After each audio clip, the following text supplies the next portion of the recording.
Supposedly the other method is to actually pry off this cover here on the outside and use that actually to get in there and then rotate the lock the same as we did before. But once again, that's going to require that you have the right key.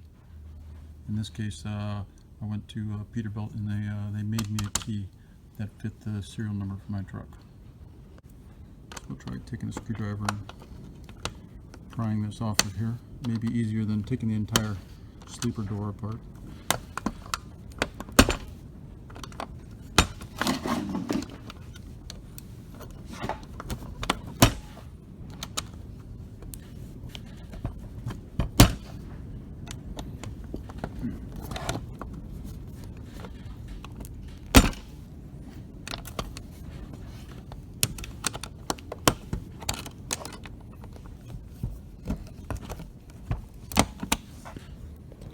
Bigger screwdriver.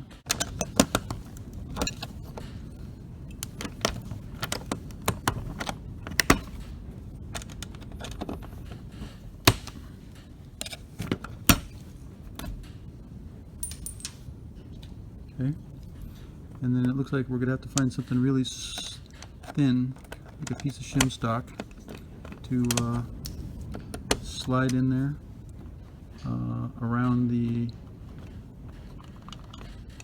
cylinder and press that thing. So I'll go find something thin.